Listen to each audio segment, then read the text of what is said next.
Hello එන්නක යන්න අද මගේ දවස ගෙවෙන කොහොමද කියලා බලන්න. මම මේ ලෑස්ති වෙන්නේ කොළඹ වන් ගෝල් ෆේස් යන්න. මම මේ ලෑස්ති වුණාට එළිය හොඳටම වහිනවා. ඉතින් වැස්ස කියලා ගමන යන එක නවත්තන්න බෑනේ. ඒ නිසා මම කොහොම හරි ඉතින් වැස්ස අඩු වෙන ගන්න ටිකක් ඉඳලා ඔන්න වැස්ස අඩු වුණාට පස්සේ මගේ ගමන යන්නම පටන් ගත්තා. ඔයාලා දැන් හිතන ඇති මම කොළඹ යන්නේ අද තනියමද කියලා. නෑ මාත් එක්කද යාළුවෙක් යන්නේ නෑ. බලමුකෝ යාළුවා කවුද කියලා. මං හිතන්නේ ඔයාලා යාව දැන් ටික හඳුනනවා. මොකද මාත් එක්ක රවුම් ගහන වීඩියෝස්ම දාලා එයාවත් දැන් ඔයාලට ටිකක් මතක ඇති. මේ ඉන්නේ යාළුවා. බලන්නකෝ යාට කොච්චර වැඩද කියනවා නම් යාට මේකප් කරගන්න වෙන්නේ බස් එකට ඇවිල්ලා. අපි දෙන්නට දැන් යන්න ඕනි මීගම ස්ටෑන්ඩ් එකට. අපි මීගම ස්ටෑන්ඩ් එකෙන් බැහැලා කොළඹ මීගම හයිවේ බස් එක නැගලා දැන් ඉතින් මේක යනකම් බලන් ඉන්නවා. හැබැයි ඉතින් අහස චුට්ටක් කළුවරයි. ආයෙ වහින පාටකුත් තියෙනවා. බලමුකෝ ඉස්සරහට වහියද කියලා. කොහොම හරි දැන් ඉතින් ඔන්න හයිවේ එක යන ගමන් ඉන්නේ.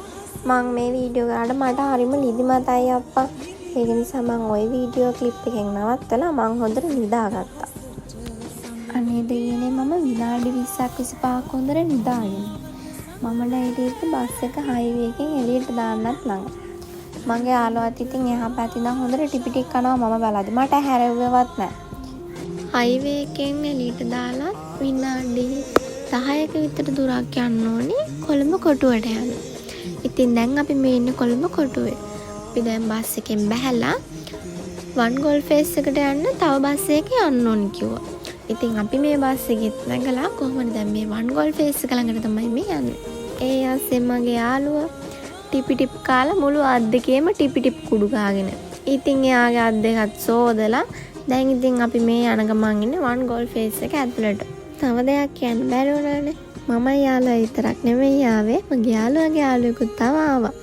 ඉතින් අපි තුන්දෙනාම දැන් මේ ඉන්නේ වන් ගෝල් ෆේස් එකේ එන්ට්‍රන්ස් එක ළඟ. මෙතනින් ඉතින් ඔක්කොම චෙක් කරලා ඒව මේව කරලා තමයි ඇතුළට ගන්න. මෙතනදී ඉතින් ෆෝන් එළියට ගන්න දෙන්නේ නැහනේ. ඒ නිසා ඉතින් එතන වීඩියෝස් ටික ගන්න බැරි වුණා. දැන් අපි මේ ඉන්නේ shopping mall එක ඇතුලේ. ඉස්සෙල්ලාම කොහෙටද යන්නේ කියලා කල්පනා කර ඉද්දී අපි දෙන්නට ඉතින් මෙහෙම යන්න බෑනේ. වැද්දෝ දෙන්නෙක් වගේ බස් වල එහෙම ඇවිල්ලා මහන්සිනේ. අපි ඉස්සෙල්ලාම වොෂ්රූම් එකට ගිහිල්ලා මූණ එහෙම සෝදාගෙන ටිකක් ෆ්‍රෙෂ් වුණා. කොහේ හරි ඉතින් කණ්ණාඩිය දැක්කොත් කණ්ණාඩිය කොතනද අපි දෙන්න එතන. ඉස්සෙල්ලාම අපි ගියේ කන්න. මොකද ඉතින් මොන දෙයකටත් කලින් කෑම තමයි වැදගත්. අනිත් අයට නම් ඉතින් කොහොමද දන්නේ මට නම් එහෙමයි. මට වගේ මගේ යාළුවටත් කෑම තමයි අපි දෙන්න විතරක් නෙමෙයි මගේ යාළුවාගේ යාළුවටත් වැදගත් කෑම තමයි. ඉතින් දැන් අත සෝදාන්න ගිහපු වෙලාවේ එක අතකින් කැමරාව අනිත් අතින් ඉතින් අත සෝද ගන්න බැරි නිසා මගේ යාළුවා මගේ අත සෝදලා දුන්නා. දැක්ක නේද? එයාගේ තියෙන ආදරේ. අපි දෙන්න මෙහෙම කැමරාවල් ලං ආවා කියලා මගේ යාළුවාගේ යාළුවා අපි දෙන්නට උඩින් ඉඳන් hina වෙනවා. එහෙමයි කියලා ඉතින් අපි සැලෙන්නේ නැහැ හරිද? අපි දෙන්න දිගටම කැමරාව අරගෙන උඩට ගියා ඉතින්. කොහේ ගියාත් ඉතින් මගේ අත පටලගෙන තමයි එයා යන්නේ. එයා විතර නෙවෙයි මමත් එහෙමයි. මටත් එයාගේ අත පටලගෙන කොහේ හරි ගියේ නැත්තම් ඒ ගමන කිසි වැඩක් නෑ වගේ.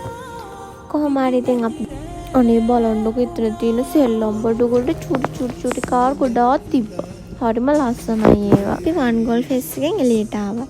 අපේ තාත්තට මේ පාර නත්තර නත්තල් ගහක් ඕනේ කියලා මට කිව්වා ඉදි කොළඹින් අරන් එන්න කියලා. ඉතින් හැමතැනම හොයලා කොහොම හරි අපි මෙන්න මේ අඩින මේ නත්තල් ගහ හොයාගත්තා. එතන ඉඳපු අයට කියලා අපි මේක පැක් කරගත්තේ අපිට ඒක අරන් යන්න ලේසි නිසා. පැක් කරගත්තේ නැහැ ඉතින් යාළුවා කොහොමද පැක් කරලා දෙනවා. දැන් අපි මේක කොහොම හරි බස් එකට අරන් යන්න ඕනේ. අපි මේක අරන් යන අතරේ හොඳටම වහින්න ගත්තා. ඔන්නේ ඉතින් මම තෙමි මේක අරන් ගියා නැතු ඒක දාලා යන්න බෑනේ.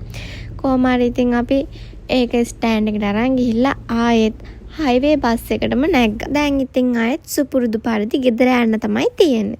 දැන් අපි මේ හයිවේ බස් එකේ ගෙදර යන ගමන් තමයි ඉන්නේ. ඒ ඇස්සේ මගේ යාළුවා හෙන කන්දේ පොලේ ගහලා වගේ මගේ උරසිට ඔලුව තියාගෙන හොඳටම දොයි. අපි දැන් ඉන්නේ මීගම ස්ටෑන්ඩ් එකේ. තා විනාඩි 15කින් ඉතින් ඉතින් අපි දෙන්නම ගෙදර. මගේ යාළුවාත් බහැලා ගෙදර ගියා. දැන් මමත් මේ ගෙදර යන ගමන් ඉන්නේ. ඉතින් වීඩියෝ එක බලන් ඉඳපුවාල හැමෝටම ගොඩක් ආදරේ. love you උම්මා.